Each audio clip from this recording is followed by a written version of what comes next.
Yo, this is CS with DWP, and welcome. Today's Warframe Wiki Wednesday, and we do this every week. So just turn on your notifications and subscribe if you want to make sure you get these. I do T, right? The thing you use to level up your MR, so you can use better ribbons, you can use better weapons. Just it's a bunch of various items. You can get more standing, things like that. So. With the coming of Titanium Prime, the Corinth Prime, Sadie Lacera is coming, the Bosmu's coming, we got the Pangolin Prime. I figure a lot of people are going to be doing a lot of leveling and a lot of, doing a lot of forma-ing on their items. So why not talk about Affinity this week and get to the nitty-gritty of it, particularly when it comes to sharing Affinity and whatnot. So what is Affinity? Well, straight from the wiki, Affinity is the in-game mechanic for experience points. Warframes, Archwings, Companions, and weapons are all capable of earning Affinity. It is earned by killing enemies, hacking terminals, completing objectives or missions, using Warframe powers, or picking up Affinity orbs, which are these little triangle, diamond, pyramid-looking kind of things. You'll know when you see it. It'll say at the bottom of your screen too. It's only shown numerically in the player's profile, which is this guy right here, right? Elsewhere, they are shown only as the progress bars to the next level for that piece of equipment, such as in the arsenal during a mission or at the end of a mission report. What they're talking about is this. So you'll have, I don't know if I have any that are in progress, but I'll see. So it'll be a full blue bar at the bottom of it. Whereas if there's something that is unfinished, you'll see a portion of a bar. Oh yeah, I got a bunch of Koopa weapons I didn't do. So yeah, you'll have some that aren't finished. You know what I mean? Upon gaining enough Affinity, equipment will rank up once the equipment's rank exceeds the player's mastery rank. Gain one extra point of the mod capacity. You gain one point of the extra mod capacity. Basically, what they're talking about is me being MR24. It's pretty self-explanatory, but being MR24, if I grab something that is either equal or less to rank 24, then I'm actually going to have 24 capacity. And basically you have the capacity you have mod capacity of your rank. And if you put a catalyst in, obviously it's going to double. But let's get into, I guess, the more important part. Of course, Affinity, we all know how it works with Affinity boosters. Just throwing it out there. If you have a booster from the market and there's an event Affinity booster, you're going to get a 4-time stack, because they stack on top of each other. But you can't get 2 Affinity boosters, and you can't get like a login Affinity booster and then go get an Affinity booster. It doesn't work like that. It's only events on top of the regular ones. Anyways, acquisition, because this has been talked about a lot, and I want to kind of clear the air on this. So Warframe Affinity, okay? So Warframes and weapons gain Affinity for several types of actions detailed below, unless specified otherwise. All Affinity gained using the split according to the general rule. What is the general rule? The general rule is what everybody assumes it's going to be like, regardless of what weapon you use or whatever. Well, what happens is, I'm going to pull this page up. If I'm using Mesa and I kill with the dual Zoran, and I have this and this on, right, with a Mesa, then what's going to happen is each of these are going to get 18.75% Affinity, right? And then Mesa's going to get 25%. Okay, so let me read this out to you. So 25% of the amount goes towards your Warframe, and 75% of the amount is divided evenly among all other equipped weapons. So I'll get this leveled up, I'll get this leveled up, I'll get this leveled up, and then if I'm using my arc gun anywhere in there, the arc gun will take the other percentage or whatever. You know what I mean? So that's how that works, just in case anybody was confused or anything like that. That's the general rule though. Okay, now if you kill an enemy with your Warframe ability, what's supposed to happen is your Warframe gets all of the Affinity. None of it goes towards your weapons. This is why when you run a Saren and it's all of it goes to your Warframe. So if you kill an enemy with a weapon, like if I kill with the dual Zoran, half of it goes to this and half of it goes to Mesa. Okay, So I would recommend, if you're leveling your Warframe, it's okay to go in there and just blast everything like crazy with your Kuva Brahma, because you're gonna get half of it to your Warframe anyway until you unlock a DPS ability, right? So that's the fastest way. And I actually tested this, and it when I was forming my actually I was forming Mesa, and I had all this on, and she still leveled up just as fast as she would normally. If you kill if you're, you know, be near an ally Tenno, when they kill an enemy, then that's when the distribution is considered the rule. It goes by the general rules. So if you have somebody standing next to you, right, and they have a Brahma and you're trying to level up a dual Zoran, right, then it's gonna, like that at that point, yeah, Mesa's gonna get 25%, right, and then the dual Zoran is gonna get only a mere fraction of it. That's why I would recommend you only take in what you need. If it's weapons. If it's weapons you're leveling, only take in what you need. If it's a Warframe you're leveling, then it doesn't matter what you take, what you do. And they're either getting 50, 25, or 100% of whatever you're doing. There is no smaller split for the Warframe. No, if you have no weapons equipped, this is for situations like for example, if you have what's her name? Garuda with her talons, or anybody else with like an exalted weapon where you take off the melee and that's all you're using, then at that point all the affinity goes to the Warframe, like as it should, right? This applies when the only equipped weapons are overridden by the ability created ones, right? Let me show you what this means. And for anyone who might not know, this actually is a thing. So if you take off all the weapons, then what happens is they're created. Oops, sorry, not Umbra. Let's go Valkyr.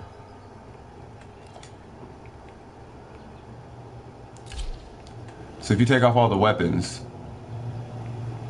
for whatever reason, okay, I guess I can't. Either way it goes. If you are in a situation where you take off all the weapons and you're left with something like this, then that's how you do that, right? I think Garuda would probably be a better example. Anyway, let's go on to Operator, or actually let's go on to Arcwing. Sorry, for Arcwing missions, it's the exact same for Arcwing missions. The only difference is that your affinity range, instead of being 200 meters, is now 800 meters because it's Arcwing, right? Operator affinity, so operators gain their own affinity, is similar to how Warframes work. So if you kill an enemy with, like, let's say your operator, like your Void Dash or your Void Blast or something like that, then it all goes to the operator. If you kill an enemy with the weapon, then half of it goes to like your amp, and the other half will go to the operator. Which sounds a little odd because you can't really level up an operator, right? But neither here nor there. If you're near a Tenno that kills, then it goes by pretty much the same rule, but I'm just going to read it anyway. So when within 50 meters of an ally, or 200 meters while using the phosphor, that's a different thing. When they kill an enemy, you gain the same total affinity. The affinity is distributed 25% for the operator, 37.5% for the amp, and 37.5% for unused melee slot. Now, it's a little odd that they say melee for operators, but that's another conversation for another day. If you don't have an amp at all, then it all goes to the operator. For companions, now they have their own affinity system, and this is where I was having a little bit of confusion. It's because I used to take off my companion for the longest time. I'm just going to read it and I'll explain pretty much the strategy behind it. So if the companion kills an enemy, the total affinity upon killing is equal to that gained by the Tenno. The owner of the companion gains no affinity. Okay, so if Jin has a sweeper prime on, and this sweeper, and he kills something, well, with the ability, sorry, let's use a companion. So if Kors kills an enemy, then I don't get that affinity, just to give you a heads up, okay? The Kors will get it, but I don't, okay? It gets the same affinity that I would, but I don't get it, right? If the companion uses an ability, the amount varies by ability, but 100% goes to the companion. So it's the exact same way. So you know you have your first, second, third, and fourth. Companions have effectively their first, second, third, and fourth, so on and so forth. They get their own affinity by that. If you're near, now this one is a little confusing and I don't want to really reread it, but I'm just going to say it. So a nearby Tenno, but not the companion's owner, kills an enemy, right? Affinity gained by the companion does not detract from that gained by its owner. Okay, affinity is split between the companion and its weapon 50-50. And 100% of the affinity to the companion in the absence of a weapon. What this sounds like is that if their companion kills something, then the affinity gained by the companion does not detract. I don't know why they said detract, but I'm assuming that it means that it doesn't take away from what they're doing. But what that means to me is that it's still not going to help the situation. You know what I mean? But if anything, for the most part, what I get out of this whole blurb of text is that the reason you don't take companions to go get affinity with you is because they can potentially take your kills. If they take your kills, it's a problem. If they don't take your kills, take them. It doesn't matter. You're perfectly fine. As far as other affinity sources, you get you get some from using your Warframe or Arcwing abilities. You get 50 from hacking a terminal. You get some from completing objectives such as spy missions. Spy missions are great if you're good at them. Collecting affinity orbs, they give you 100. If you scan something with your codex, you get a little bit of affinity from that. If you scan objects, it's 10. If you scan an enemy, you get 1/3 of that upon killing an enemy. Or you get 1/3 of what you would get should you kill the enemy. Stealth scans are equal to what's gained upon killing the enemy. So if you kill the enemy, you get 200 affinity. Then if you stealth scan them, you get 200 affinity. This is great for things like Adaro, so on and so forth. Anyway, so stealth kill affinity bonus. I kind of don't even want to get into that, but I'll go ahead and say it. So killing unaware enemies will trigger a stealth kill affinity bonus, which increases the amount of affinity that a player gains from killing said enemy. A notification appears in the player's hub to the left of the shield upon performing a stealth kill, which displays the bonus affinity value for that kill, as well as the time remaining for the combo. The default bonus affinity value is 100%, which can be increased by performing subsequent stealth attacks within 30 seconds of the previous one, which will add another 100% bonus on top of it. Killing the second enemy would do 200, third 300, fourth, so so the fourth one it'll cap out at 500 though. So you'll be getting 500 additional affinity. You know what I'm saying? So, but it's weird because it goes 100, 200, 300, and then 500. Okay, so whereupon any successive stealth kill will provide said bonus as long as they are made within the time limit. So if you're consistently killing enemies within 30 seconds apart from each other, you'll maintain that 500% affinity bonus as long as you're doing stealth kills. This actually is really great, and one of the reasons why Sleeponox in Adaro was so good because everything counted for stealth, and you would get you were basically getting 500% of everything you were getting out of there. So instead of getting 200 and something, you were getting like 1,000 per kill, which is insane. And you got bonus affinity on top of that. Now, here's bonus affinity. Let's talk about that, because I always tell people not to res yourself, at least when you're playing with me. If a player completes a mission successfully, they gain bonus affinity based on the amount gained during the mission. Bonus affinity is shown as yellow at the end of the mission report, and is an additional 125% of the base affinity earned for each item. So if you are doing a mission and you get all this XP, and for one reason or another you're like, man, I got a lot more bonus affinity than regular affinity, well, it's 125% of your regular affinity gain. Be mindful though that when you res yourself, you lose your bonus affinity, all the bonus affinity you've earned up until that point, right? So I do not recommend doing that, because you're basically cutting, you cut your affinity earned in half, basically. You just lost half your affinity gain when you res yourself. This is also why it's very important for everybody to pick each other up, as long as they're trying, you know what I mean? Affinity range. When playing with other players, affinity range will be shared among you and your squad if you are within 50 meter radius. So 50 meters is what it is, okay? This can be increased with phosphorus to 200 meters or Vazarin's Mending Unity passive, which adds an additional 25 meters. To be honest with you, I don't know what phosphors are. Let me get back to that here in just a minute. So some Warframe abilities also have their range is tied to this particular range. A good example of this that I know off the top of my head is Trinity.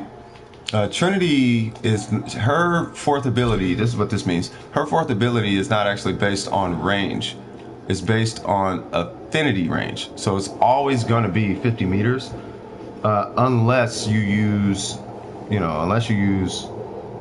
whatever was it called, Mending Tides or something like that, Mending Unity. Unless you use Vazarin's Mending Unity, which is basically like the first node in there, then it'll be 75 meters. But you got things like Penance from Hero, his is based on affinity range. You got Covenant, which is based on affinity range. Like I said, we got Blessing based on affinity range, so on and so forth. Now, level requirements.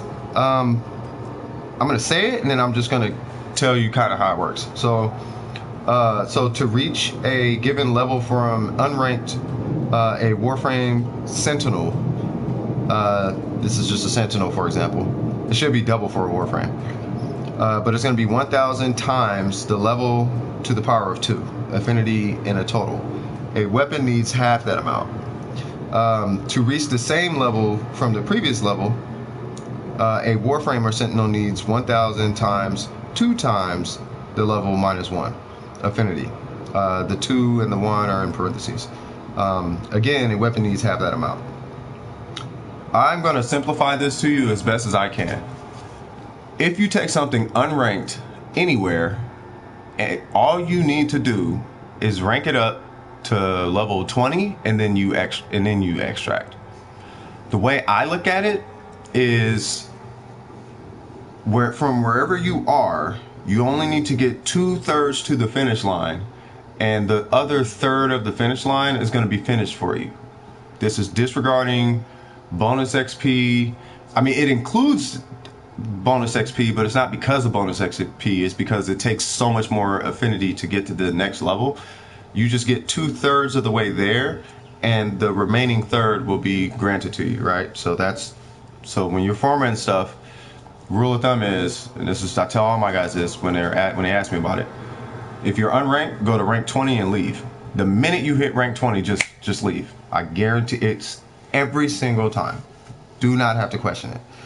I'm not going to go into the enemy scaling or anything like that. Just basically kill higher level enemies and you're done. So that pretty much covers affinity. Let me kind of do like a little recap. So basically, if you are leveling your Warframe, it is perfectly fine to take everything you have with you. And I deeply apologize. We're having some internet issues, so I can't really pull up the comments. But I definitely will go back and I'll check them out. And if you want me to, I could reply in the comment section of the video. But I'm not able to see them quite yet. You know what I mean? But rule of thumb is just kind of recapping what I've talked about is if you're leveling your Warframe, it's perfectly fine to take absolutely everything with you because your Warframe is going to get 100% of the affinity if it's used to get a kill. So no worries there. It's going to get 50% of the kill, right? If you use any given weapon, right? And then if your teammates are killing a bunch of enemies, whether they use their Warframe or not, your Warframe is still getting 25% of that, period. So nothing is really taking away from your Warframe. Now, if you're leveling a weapon, at that point, then yes, you want to take something else. You want to start reducing the amount of weapons you have. To do with anything over here, right? The only thing you have to be mindful of is if you have a DPS companion, then whatever affinity your companion is doing as far as killing, it's not going to share it with your Warframe or your weapons. So what I would recommend is if you're leveling your weapon and your companion, then cool, deck them out, do what you do. But if you're leveling your Warframe and your weapons, simply take the weapon off. Or if you are using a Kavat, just take all the DPS mods off. and just run something like this, right? Don't put any DPS, anything on, and then you should be fine. Also, side note, cores, the Smita Kavats do have a ability where they can actually boost your affinity gained, okay? So just another little tidbit. It is one of their procs that they give you. So, you know, like I said before, I do deeply apologize. I cannot see the comments because I can't look in there right now because I'm running this off my phone, and this stream would be absolutely terrible if I tried to do that because I'm running off a hotspot. But I 100% will go back and check those out. So anyway, with that being said, this is Warframe Wiki Wednesday. You know, I hope you guys are having fun leveling up your Titanias and your Corinths and your Pangolins, and you know, for those on PC, your Sedaliceras and so on and so forth, and you're running 2 Forma and 5 Forma and 8 Forma and 7 Forma, and you know, I just wanted to clear the air with that. So whatever your buddies are telling you, if it's not this from the wiki, I tested it last night with my Mesa. That's why I have my Mesa on. I'm telling you right now that wiki is 100% on point. So, you know, you can take everything with you and you'll be fine, okay? If they're like, take all your stuff off, like, well, it's up to you to strategize. So I hope this helps. This is CS with DWP. And if you like the video, don't forget to like and subscribe. And I will see you guys in that next piece of content. I should have something else coming out today, but yeah. Other than that, you guys take it easy. All right. Love you guys. Peace. Woo!